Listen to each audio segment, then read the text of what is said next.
કોઈ પણ ઈશ્વરને. કોઈ જ્ઞાતિ જાતિ ક્યાંય કશું એને સંબંધ નથી. આકાશને કોઈ ધર્મ લાગે છે?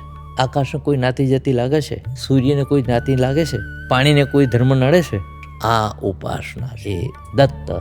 દયા, દમન ઓર દાન. દયા કરવી એટલે દયા શબ્દને ઊંધો કરી દો તો યાદ. જુઓ, આ દૂધાળા પ્રાણીઓ છે, લીલું ઘાસ ખાય છે, દૂધ આપે છે. એમને જાતે કોઈ જે દૂધ પીધું? આંબો કેરી આપે છે. આંબાએ ક્યારે નીચે કેરીનો સંગ્રહ કર્યો?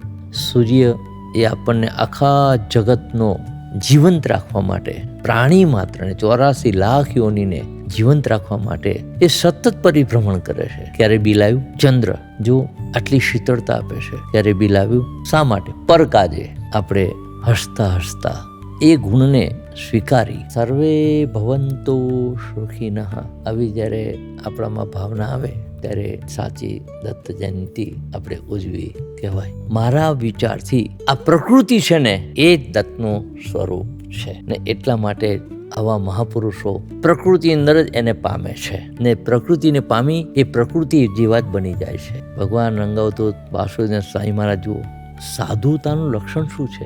એટલું સહન કર્યું છે. આ પૃથ્વી છે, ધરતી છે, ભૂમિ, સહન શક્તિનું જો એની પર તમે ચાલીએ છીએ, થૂકીએ છીએ, સહન શક્તિ. 24 ગુરુનું પહેલું જ લક્ષ્ય પૃથ્વી પરનું જો આપણામાં આવી જાય સહનશીલતાનું તો દત્તનું સાચું સ્વરૂપ પરખાઈ જાય. માફ કરજો, દત્ત કોઈ સંપ્રદાય નથી, દત્ત કોઈ વાળો નથી, દત્ત કોઈ પંથ નથી.